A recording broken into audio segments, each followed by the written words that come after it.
Norman, it's quite incredible that you set up this Purple Angel organisation, I suppose you'd call it. What was the final straw that led to you doing it and doing something about it?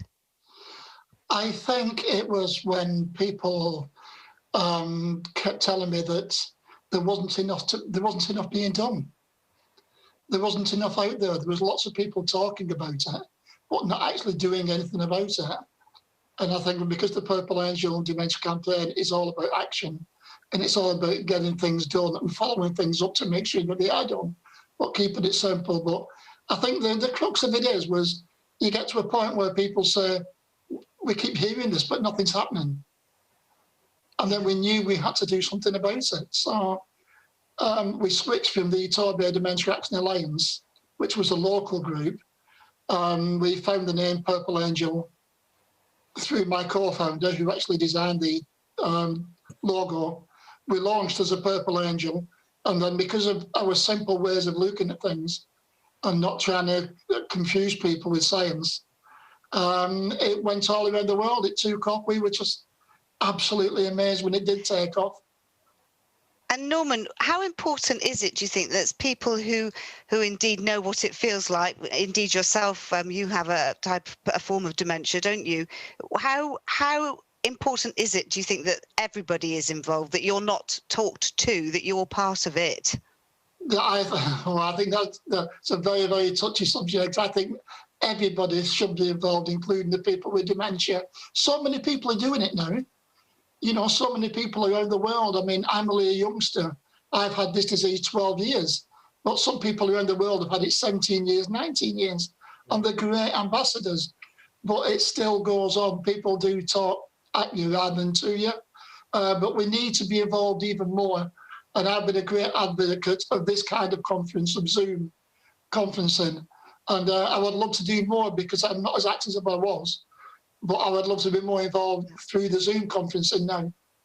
But it's so important to involve people with dementia.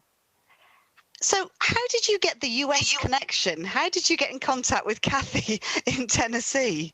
Well, we came across each other really on Facebook. It's social networking. As I said, not only Kathy, but people around the world looked at what we were doing and they were saying, how much does it cost? And we were saying, nothing.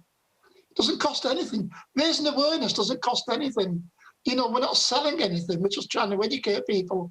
And thank goodness Kathy loved the idea and took it across to America, where, as you well know now, we have Purple Angel cities all over America, which is absolutely incredible.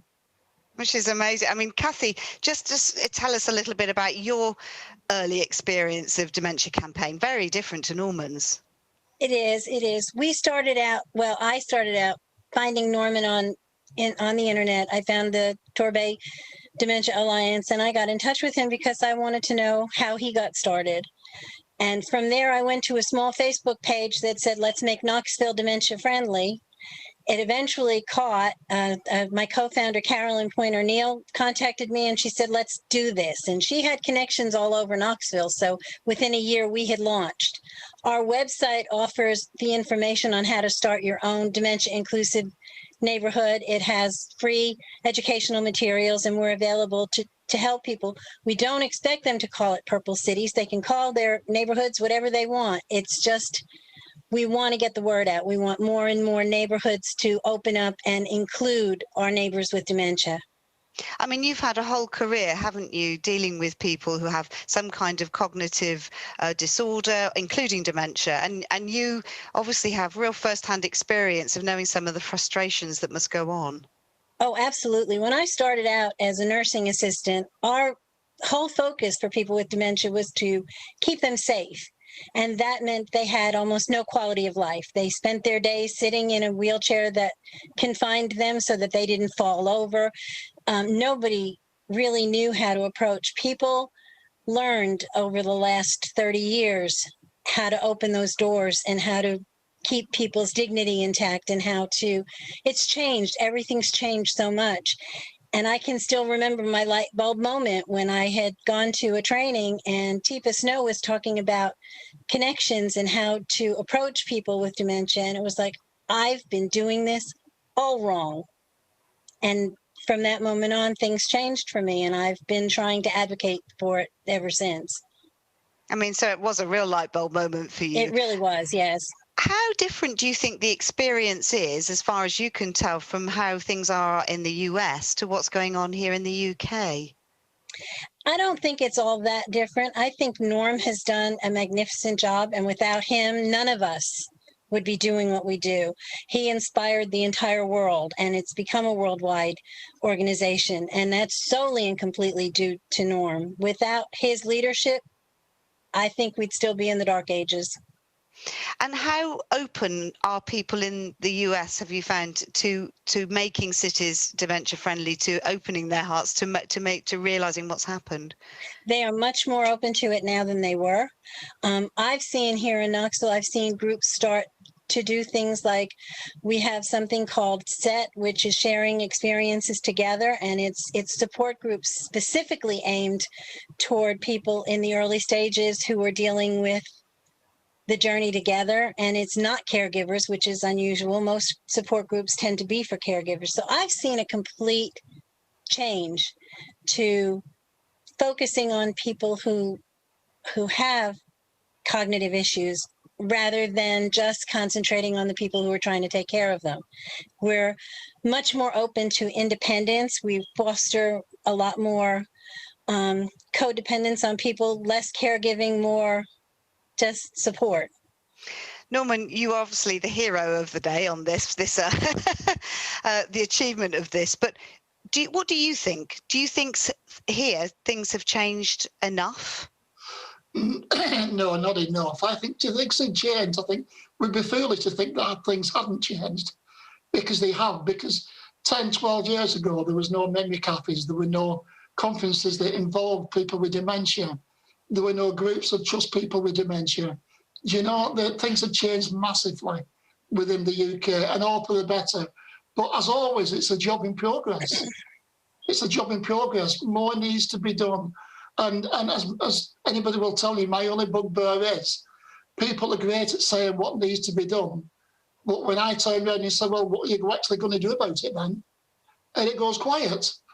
You know, you've got to be able to follow up what you say and follow up what you do and make sure that you can. And that's what we do at the Purple Angel. You know, if we say we're going to do this, then we'll do our utmost to do it. And if we don't, we say, well, at least we tried. At least we tried. What would you say is the reason it works, Norman? Why do you think what you started works? Simplicity. Simplicity. We don't blind people with science. We don't make it too complicated. The perfect example is when we first started out this, we approached customer-facing staff in shops in Torquay. The very first day, we never realised how far it would go worldwide, but we went and actually spoke to them face to face, and we came out with a paper, just a sheet, saying all about people with dementia. It had 8 or 9 points on them. That was it, and we couldn't print enough of them. We had to get sponsors that went all around the world. Other people have come up with dementia in shops that's 300, 400, 500 pages thick.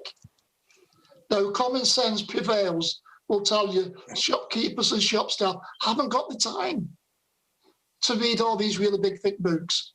But what they have got the time is to look down the simple things, and then we don't give these guys enough credit. Once they've read that, then they go on to learn about it, they Google it, and they say, hey, we've had a great idea for the shop to make it more dementia friendly. It's simplicity in itself. And I really do believe that's how the Purple Angels become so popular around the world. We have over 1,200 ambassadors now worldwide, and we're also recognised in about 65 countries. So it's brilliant, Norman. And Kathy, I mean, from your first city, which was the Purple Cities Alliance, wasn't it? And you kind of established Knoxville as that first one. How many cities are you looking at now in the States? There are very, very many, and a lot of them aren't Purple Cities. We're not registered. We don't have a registry. So I have no statistics, but I know we get inquiries all the time. I know that there's at least, I know there's a couple in California, there's a few in the South, and I think it's growing every day. And Norm's right. When we started, the first thing we did was get together with a group, and we came up with what literally looked like a semester of college of information that we wanted to use. And from there, we condensed that down to one page. And that's all anybody needs is this one page. And our message when we talk to people is once you've got this piece of paper and once you've read it over, you're now able to go out and tell other people. So it doesn't have to be a class. It doesn't have to be a big meeting. Anybody with that information can further the awareness and continue the journey. And does that information go to all ages? For example, you know, do you introduce it into school so children are aware? We're working on that. We've had it, but then again, COVID came, so we're kind of on hold with that. But yeah, we've gotten started on that. We're hoping to get into the school systems when things open back up. Yeah, we do. I go into schools and we have different presentations for different ages. So I have a presentation for schools, I have a presentation for teenagers. I've taken assemblies at secondary schools to the whole school and I have a presentation for that. So yeah, I have different ones for different ages, of course, but the general one for the general working population stays the same. And we've got people listening from all over the UK and in some other countries as well. Norman, what advice would you give if they want to get involved or to see if there's a sort of a Purple Angel contact near them? Quite simply, either email myself at my normal email or just go straight to, if they Google Purple Angel Global, it will come up to our website. Just go on there, contact us. It's as simple as that. It's a Dementia Friendly website. It's so easy. And just contact us. We'd love to hear from everybody. We always answer our mails. We're a bit old-fashioned like that. If somebody takes the time and trouble to contact us, we always make sure we contact them back. And Kathy, what bit of advice would you give to anyone who's considering just sort of trying to make their community a bit more dementia friendly? It's a grassroots movement. It takes one person to get it started. Just get out there and do it. It's not as hard as people think. It's just a way of life. Of course, 3rd of November is National Election Day for you, Kathy. Yes. From that, it sounds like don't bother with the politicians, just start at home. Oh, absolutely. Absolutely. You don't need the government to step in. You don't need anybody. One person can make a big difference. You just have to be that one. Well, listen, Kathy, it's lovely to talk to you. Thank you so much indeed. Norman, great to talk to you as well. And I've got the feeling you're not going to give up, are you? Not at all, not at all. We don't need the politicians. We can do it ourselves. Yep, absolutely. It's called community working. Lovely. Thank you very much indeed, both of you. You're more than welcome. Thank you. Thank you.